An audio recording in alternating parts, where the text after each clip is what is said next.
Hello बच्चों, good morning.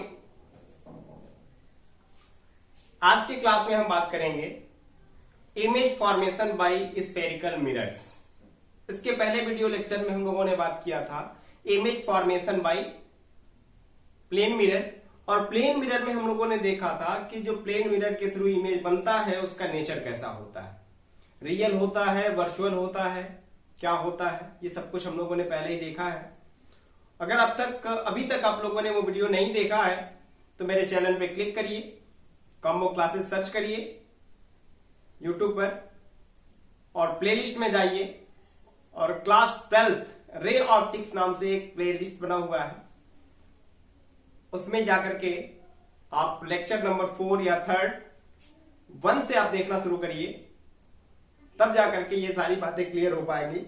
चलिए तो आज की क्लास में हम स्टार्ट करते हैं image formation by spherical mirrors. Spherical mirror में हम लोगों ने कहा था कि दो तरह का होता है। Spherical mirror are of two types. हम लोगों ने फर्स्ट को कहा था कॉनकेव मिरर और सेकेंड को कह दिया था कॉन्वेक्स मिरर। क्लियर है? कॉनकेव मिरर जिसको हम लोगों ने कहा था कि it is a converging mirror, और कॉन्वेक्स मिरर जिसको हम लोगों ने कह दिया था it is a diverging mirror. Concave mirror को हम लोगों ने कहा था कि यह लाइट को एक पॉइंट पर इकट्ठा करता है, एक जगह फोकस करता है, जबकि हम लोगों ने कॉन्वेक्स मिरर को कहा था कि यह जो होता है वो लाइट को किसी एक ही पॉइंट से डाइवर्ज करता है या डाइवर्ज करता है, सीधी बात कहें तो डाइवर्ज करता है। इसी बेस पर हम लोग बात करेंगे इमेज कैसा बनता है, उसका नेचर क्या होता है। उसके लिए हम लोगों ने रूल्स फॉर इमेज फॉर्मेशन पढ़ा है, और रूल्स फॉर इमेज फॉर्मेशन में हम लोगों ने 4 रूल्स पढ़े थे कि जब भी पैरेलल लाइट इंसिडेंट होती है प्रिंसिपल एक्सिस के तो वो आफ्टर रिफ्लेक्शन फोकस से होकर के जाती है। दूसरा कहा गया था कि अगर कोई लाइट फोकस से इंसिडेंट होती है, आपतित होती है, तो वो after reflection becomes parallel to the principal axis. और थर्ड में कहा गया था कि when light rays passes through the centre of curvature it get reverse in the same way, in the same direction from the spherical or plane mirror।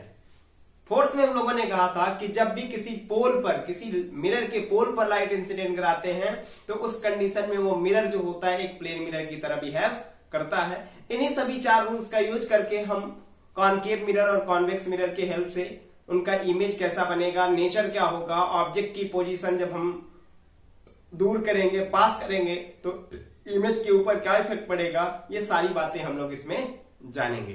तो चलिए start करते हैं। सबसे पहला हमारा हेडिंग जो होगा इमेज फॉर्मेशन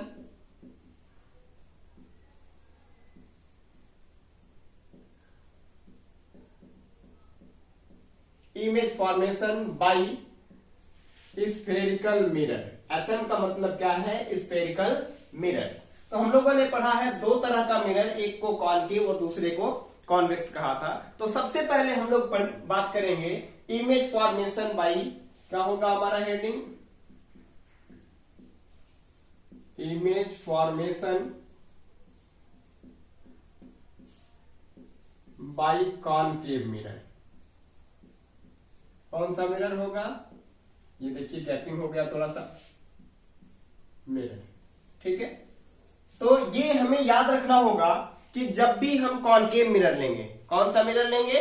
कॉनकेव मिरर लेंगे, तो कॉनकेव मिरर से जो इमेज बनेगा, ये थोड़ी सी प्रॉब्लम है।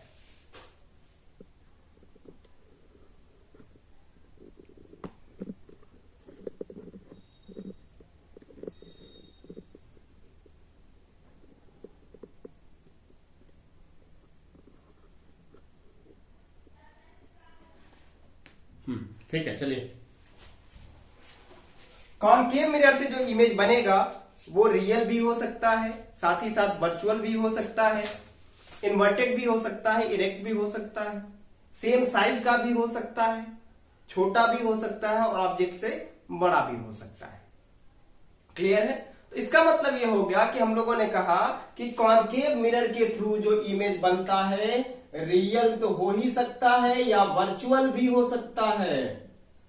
अब प्रॉब्लम वाली बात यहीं पे फंस जाएगी कि रियल कब बनेगा और वर्चुअल कब बनेगा, ये कंडीशन हम लोगों को जानना होगा।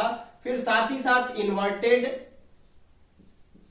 भी हो सकता है, इरेक्ट भी हो सकता है, साथ ही साथ सेम साइज का हो सकता है, सेम साइज्ड, या फिर डिमिनिश्ड।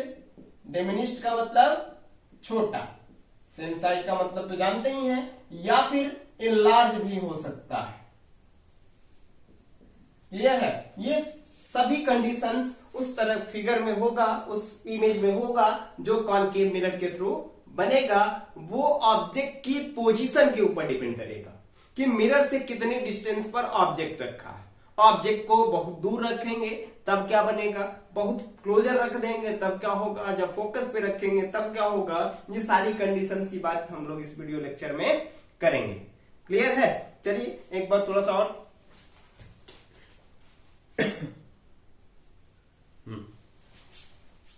ये सारी बातें हम इस वीडियो लेक्चर में करेंगे। चलिए तो देखते हैं कि ऑब्जेक्ट की पोजीशन क्या क्या होगी, तो इमेज का फॉर्मेशन कैसा कैसा होगा। तो फर्स्ट हमारा जो फॉर्मेशन होगा, फर्स्ट हमारा जो केस होगा, कहेंगे when an object is placed at infinity. कहां पर रखा है? ऑब्जेक्ट को इंफिनिटी पे हम लोगों ने रख दिया। इंफिनिटी का मतलब क्या होता है? बहुत ज्यादा दूर रखा है, मिरर से इतनी ज्यादा दूरी पर रखा है, इतने ज्यादा डिस्टेंस पर रखा है जो मेजरेबल भी नहीं हो। मेजरेबल का मतलब क्या? जिसको हम मेजर कर सकें, स्केल लगा के नाप सकें। और इंफिनिटी का मतलब तो आप समझते हैं, जिसका कभी अंत ही ना हो, जिसका कभी लास्ट ही ना मिले, उसी को क्या कहते हैं? इंफिनिटी कहते हैं। तो इंफिनिटी के केस में क्या होता है, हम जनरली एक सिंपल सा ले लेंगे। ये हमारा हो गया कॉनकेव मिरर।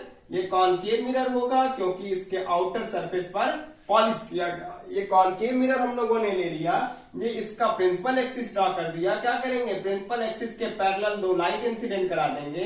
तो हम जानते हैं रूल्स फॉर इमेज फॉर्मेशन में हम लोगों ने पढ़ा है कि जब भी किसी मिरर पर, कौन से खासकर कॉनकेव मिरर पर पैरेलल लाइट इंसिडेंट होती है, तो after reflection it passes through the focus. किससे होकर जाती है? ये फोकस से होकर के जाती है। तो कहां पर मिल गया ये लाइट? ये फोकस पर मिल गया।